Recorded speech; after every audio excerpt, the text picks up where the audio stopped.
2013년도에 가장 이슈가 되었던 말이 있습니다. 음주운전을 해갖고 처벌을 받았던 한 연예인이요, 기자회견 때 했던 말입니다. 아마 여러분 들어보셨을지도 모릅니다. 술은 마셨으나 음주운전은 아닙니다. 좀 이상한 말이죠. 술을 마시고 운전을 하면요, 당연히 음주운전 아닙니까? 근데 이 사람이 술을 마시고 운전을 했는데 음주운전은 아닙니다라는 이상한 말을 해갖고 사람들의 웃음을 샀습니다. 이 말의 패러디가요, 비슷한 말이 엄청나게 많이 나오게 됐습니다. 이런 예가 있더라고요. 결혼한 사람이 말합니다. 결혼은 했지만 유부남은 아닙니다. 학교에서 졸다가 걸린 학생이 말합니다. 잠꼬대는 했지만 잠을 자지는 않았습니다. 노름하다 걸린 사람이 말해요. 판도는 걸었으나 도박을 한 건 아닙니다. 또 이런 말도 있더라고요. 밥은 먹었지만 식사를 한 건 아닙니다. 이러한 등의 재미있는 패러디들이 등장을 했습니다. 이 글을 보면서요, 교회 안에서 만약에 이 문장을 적용하게 되면 어떻게 말할 수 있을까, 그런 생각을 했는데 어떤 분이 이런 글을 쓰셨더라고요.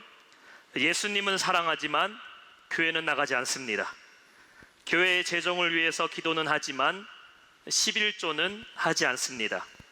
아까는 웃다가 지금은 웃지 않으시네요. 왜 심각해지시죠?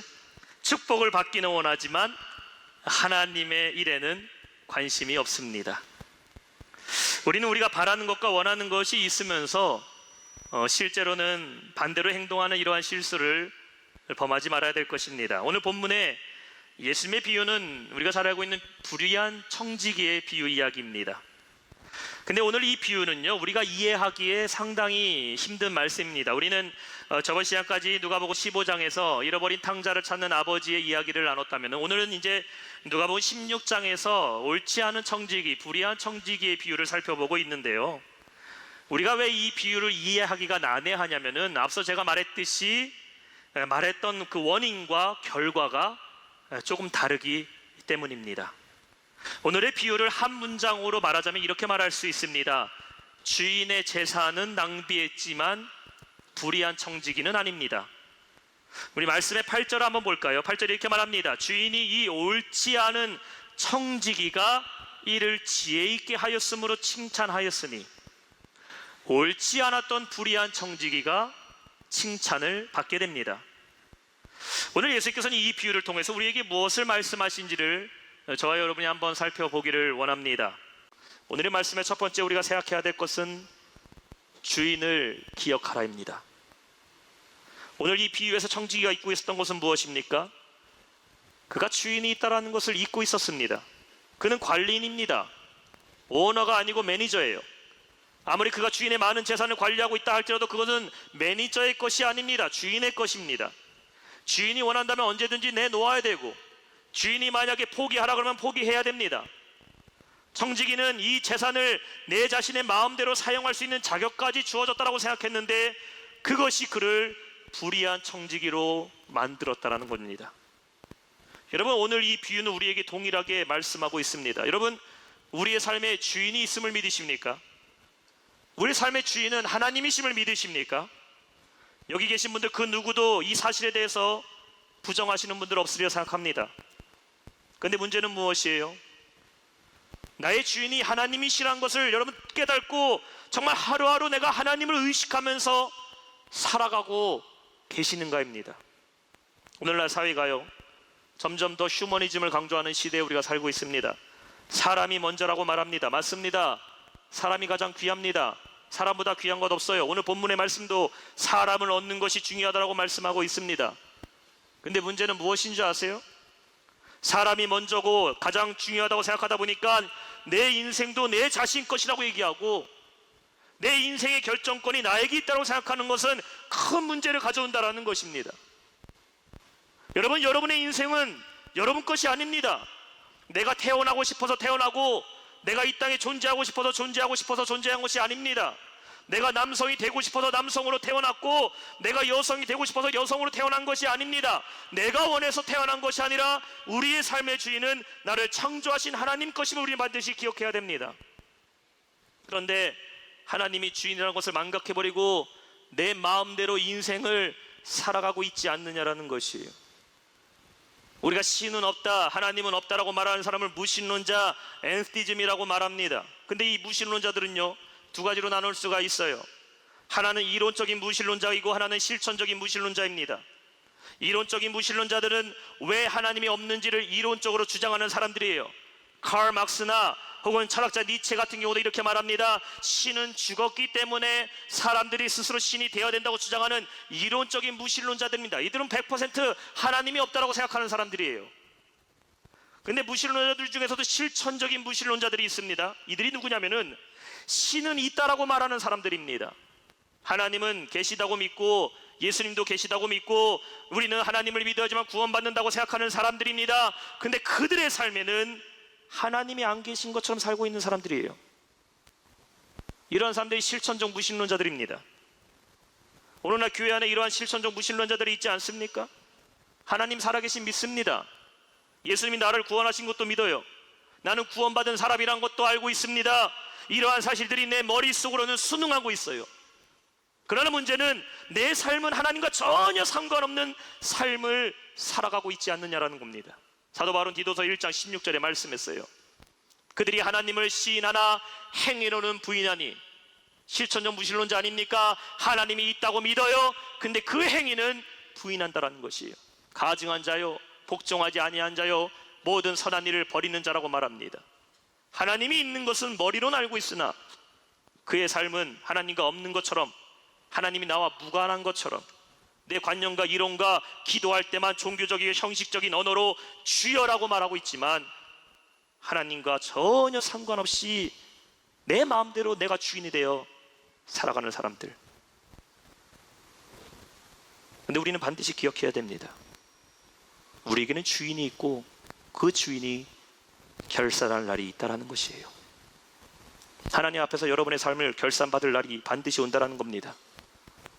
그때 돼야 깨달아서 그렇지, 내 인생의 주인이 내가 아니었다라고 그제서야 알게 된다면요, 너무 늦었다라는 것이에요. 고린도후서 5장 17절에 말씀하고 있어요.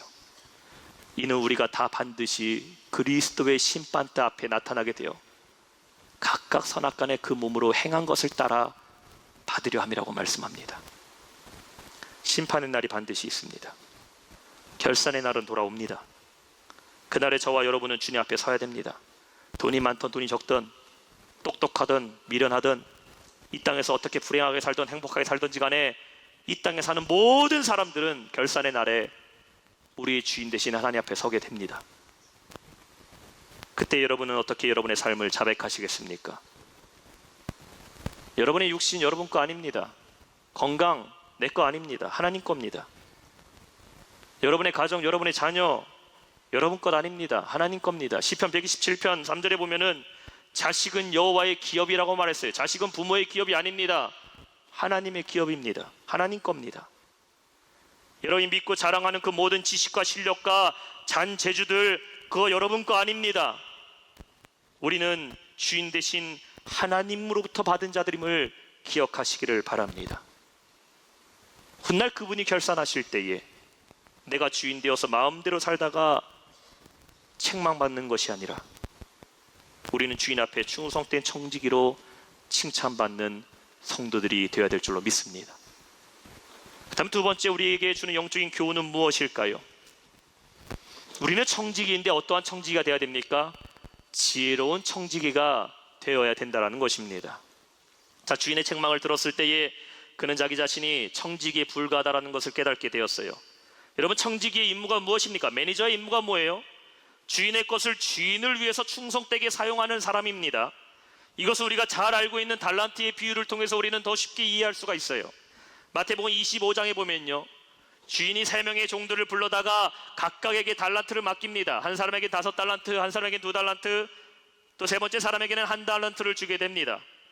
그리고 주인은 이들에게 달란트를 나눠주면서 얼마나 수익을 남기라고 말하지 않았습니다. 15절 말씀의 마지막에 보면 뭐라고 얘기하고 있습니까? 달란트를 나눠주고 그냥 떠났다라고 성경은 말씀하고 있습니다. 자, 주인이 이들에게 요구하는 것이 무엇입니까?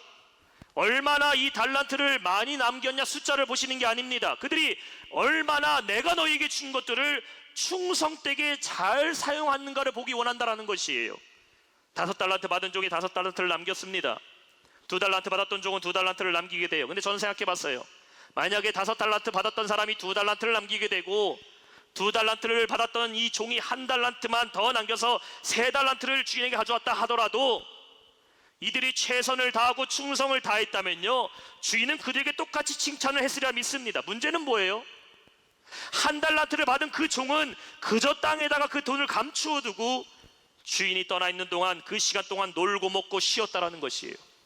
그래서 마태복음 25장 26절에 그를 책망하는 게 뭡니까? 너는 1달란트 줬는데 1달란트도 못 남겼냐? 숫자를 책망하는 게 아닙니다. 주인이 말합니다. 악하고 게으른 종아.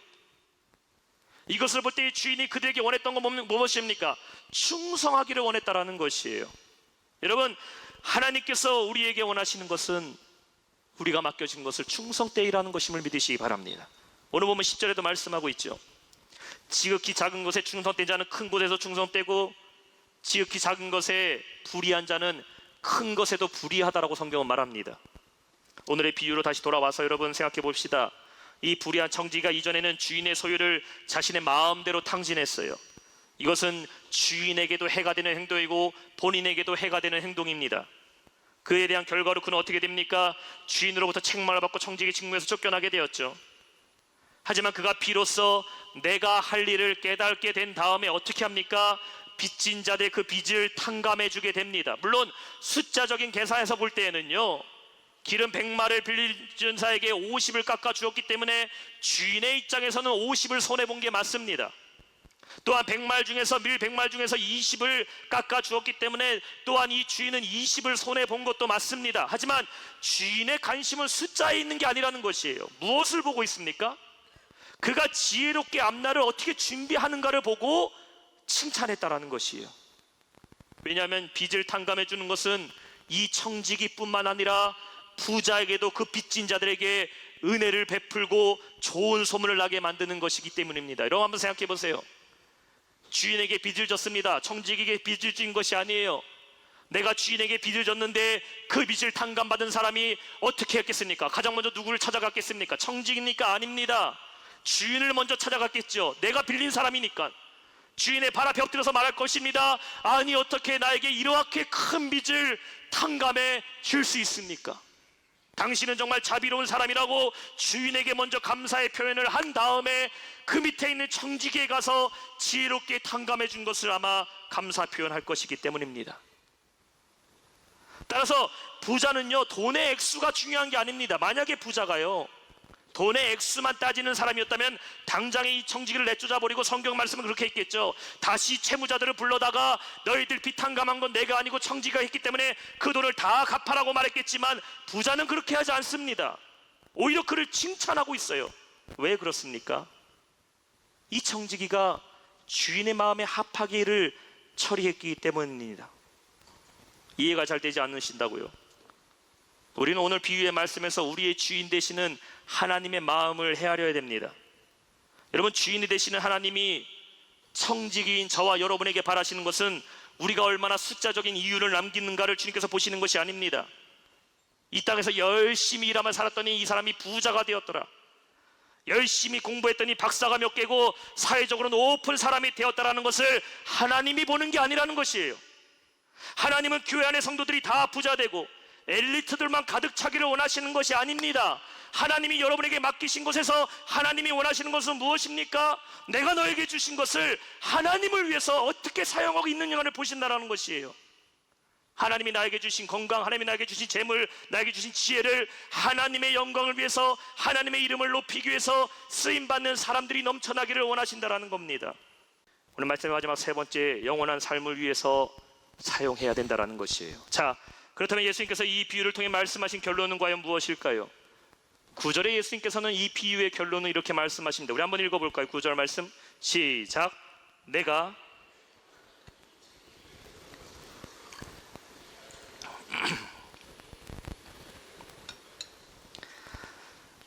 자, 주님께서 재물을 불의한 재물로 말합니다. 영어로는 unrighteous wealth입니다. 재물은 헬라어로 맘몬이라고 말해요. 예수님께서 왜 재물을 불의한 재물이라고 얘기를 하셨을까요? 왜냐하면 재물은 세상에 속한 것이기 때문입니다. 여러분, 세상의 부는 결국 소멸하게 됩니다. 아주 쉬운 예로 전쟁이 일어나게 되면요, 화폐의 가치는 아무런 의미가 없게 됩니다. 휴지 조각이 돼버려요.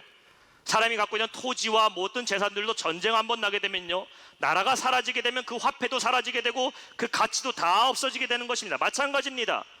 재물이라는 것이 존재하는 것은 이 땅에 있을 때만 존재하는 것이지, 결국 재물은 이 세상이 없어지면은 다 사라지게 된다는 것이에요. 그렇기 때문에 사람이 죽을 때 아무리 그 사람 주머니에 돈이 많이 있다 하더라도 그 돈 한 푼 가지고 갈 수 없다라는 말이 그 말입니다. 세상에서 아무리 내가 물질이 많아도 죽을 때는 빈손으로 돌아간다는 것이 그 말 아닙니까? 물질은 결국 불의한 재물입니다. 사라질 수밖에 없는 것이에요. 근데 여러분, 이 땅에서 우리가 살 때에는 그럼 재물이 필요 없습니까? 그렇지 않습니다. 우리는 이 땅에 살아갈 때에 물질이 필요합니다. 돈이 필요해요. 그래야 먹고 생활할 수가 있습니다. 그렇다면은 이 재물이 불의하지만 필요한데, 이 재물을 우리가 이 땅에서 어떻게 사용하고 무엇을 위해 사용해야 되는지에 대해서 지금 주님께서 말씀하고 있다는 것이에요. 예수께서 말씀을 다시 한번 보면 이렇게 말씀하시죠. 불의한 재물로 뭘 하라고 말씀하십니까? 8절에 9절에 불의한 재물로 친구를 사귀라고 말씀하십니다. 아유, 목사님, 돈으로 친구를 사귀라는 말입니까? 예, 맞습니다. 주님이 돈으로 친구를 사귀라고 하셨어요. 아니, 어떻게 돈으로 친구를 사귀라고 성경은 말하고 있어요? 중요한 게 그 다음에 나오고 있습니다. 왜 사귀어야 될까요? 한번 다시 한번 말씀을 볼까요? 불의한 재물로 친구를 사귀라. 그리하면 그 재물이 없어질 때에 그들이 너희를 영주할 처소로 영접하리라. 이게 중요합니다. 영주할 처소라는 것은 영어로 eternal dwelling이라고 얘기하고 있어요. 이게 뭐냐면은 eternal, 영원한 처소란 뜻입니다. 영원한 처소가 어디입니까? 천국입니다. 그렇다면 우리는 이 말씀을 이렇게 이해할 수가 있어요. 불의한 재물로 친구를 사귀어야 합니다. 왜냐하면은 이 땅의 모든 재물이 사라질 때, 그리고 이 세상이 멸망할 때에 여러분이 이 땅에서 재물로 사귀어둔 그 친구들만 남게 되는데, 결국 여러분이 얼마나 많은 친구들을 남겼는가에 따라서 여러분의 영원한 삶이 결정된다는 것이에요. 예수님이 말하고 있는 것은 여러분이 먹고 마시고 어울리는 친구를 얘기하는 게 아닙니다. 주님 말씀하고 있는 컨셉이 뭡니까? 이 친구는 그리스도 안에서 한 형제가 된 사람들을 말씀하고 있어요. 더 넓은 의미에서 친구는 무엇을 뜻할까요? 복음을 뜻하고 있는 것입니다. 우리는 이렇게 해석해야 됩니다. 이 땅에서 우리에게는 불의한 재물이 필요해요. 왜 필요합니까? 이것은 우리의 삶 가운데 만족과 이 땅에서 기쁨을 주기 위해 필요한 것이 아니라, 내가 이 불의한 재물들로 복음을 사고 하나님 나라 확장되는 데에 쓰임 받게 되면은 결국 이 땅의 모든 것을 다 내려놓고 우리가 천국으로 올라갈 때에 남는 것은 무엇입니까? 내가 뿌려놨던 그 복음의 열마디만 갖고 올라가게 된다는 것이에요. 그래서 11절에 이렇게 말씀하고 있죠. 10절에 말합니다. 지극히 작은 것에 충성된 자는 큰 것에도 충성되고, 지극히 작은 것에 불의한 자는 큰 것에도 불의하느니라. 무엇일까요? 하나님이 나에게 맡겨주신 것, 나에게 맡겨주신 그 사명에 대해서 내가 불충하다면은 하나님은 우리에게 더 큰 것을 맡길 수가 없다는 것이요. 11절에 말씀하고 있죠. 너희가 만일 불의한 재물에도 충성하지 않으면 누가 참된 것으로 너희에게 맡기겠느냐. 하나님이 나에게 주신 물질, 내가 하나님을 위해서 충성을 다해 섬기지 않는다면은 하나님은 우리에게 그 이상도 그 이하도 맡기지 않는다라는 것이에요. 12절에 말씀하고 있어요. 너희가 만일 남의 것에 충성하지 아니하면 누가 너희 것을 너희에게 주겠느냐. 무슨 말씀입니까? 물질 내 것 아닙니다. 말씀드렸잖아요. 여러분 건강, 여러분 갖고 있는 거 여러분 거 아닙니다. 누구 겁니까? 하나님 겁니다. 너희가 만일 하나님 것에 충성하지 않으면 하나님도 우리가 마땅히 받아야 될 것을 주지 않으신다라는 겁니다. 사람 물질 앞에서 자신의 성격이 드러나요. 돈 앞에서 자기 성품이 드러납니다. 이 사람이 물질을 어디에 쓰는가에 따라서 그 사람의 관심도 나타나고 마음도 나타납니다. 제가 결혼하고 자녀를 낳다 보니까 깨달은 게 있어요. 부모님께 감사하는 것이 또 다른 감사가 생겼어요. 어렸을 때 몰랐습니다. 자녀를 키우다 보니까 깨달은 게 뭐냐면은 힘든 유학생활 할 때에 부모님께서 힘들게 목회하시면서 그 힘든 삶 속에서도 자녀들 공부시키기 위해서 정말 열심히 아끼고 쓰지 않으시면서도 내 자녀 공부하는 데에는 돈 때문에 먹을 걱정 안 하게 하시려고, 공부하는 데 책 사는 거 못 사지 않게 하시려고 도와주셨다는 것을 깨닫게 됩니다. 모든 부모님의 마음은 이런 마음은 있지 않습니까? 나는 고생하고 있지만 그래도 내 자식만큼은 고생 안 시키려고 어렵게 어려운 살림 가운데 공부시키시는 여러분 마음, 부모님의 마음 아닙니까? 그래서 쪼개가면서 애들 학원비 대고 쪼개가면서 아이들 등록금 대면서 공부시키고 있는 것이 부모님의 마음 아닙니까? 자녀를 사랑하기 때문에 물질도 아낌없이 자녀를 위해 헌신하는 부모의 사랑이 그 안에 담겨져 있습니다. 사람은 돈을, 물질을 어떻게 사용하는가에 따라서 그 사람의 마음이 담겨져 있다는 것이에요. 같은 돈이라 할지라도 그 안에는 측량할 수 없는 부모님의 사랑이 담겨 있는가 하면은 같은 돈이라 할지라도 하찮은 인간의 욕망도 그 안에 담겨 있을 수 있다는 겁니다. 그래서 13절 우리에게 말씀하고 있는 것이에요. 집 하인이 두 주인을 섬길 수 없나니 혹 이를 미워하고 저를 사랑하거나 혹 이를 중히 여기고 저를 경히 여길 수 없음이니라. 너희는 하나님과 재물을 겸하여 섬길 수 없다라고 성경은 말씀합니다. 무슨 말입니까? 우리에게 재물이 필요하지 않다라는 것이 아닙니다. 재물을 버리라는 말이 아니에요. 나에게 주신 그 재물을 하나님을 위해서 하나님을 섬기는 데 사용하라는 것입니다. 어떤 사람은 건강에 목숨 거는 사람이 있어요. 명예에 목숨 거는 사람이 있습니다. 내 시간만 중요하다라고, 교회 일 좀 하시라고 예배 좀 드리라면 바빠서 좀 안정된 다음에, 지금은 바쁘기 때문에 내 것만 중요하다고 말하지만 그렇지 않습니다. 한 사람이 두 주인을 섬길 수가 없대요. 자꾸 내 것을 섬기려 하니까 하나님과 멀어지는 건 아닙니까? 작은 것에 충성하지 않은데 하나님이 어떻게 여러분에게 더 좋은 걸 주시겠습니까? 내가 하나님 앞에 작은 것도 양보하지 못하면서 어떻게 더 큰 것을 바라보면서 기도하십니까?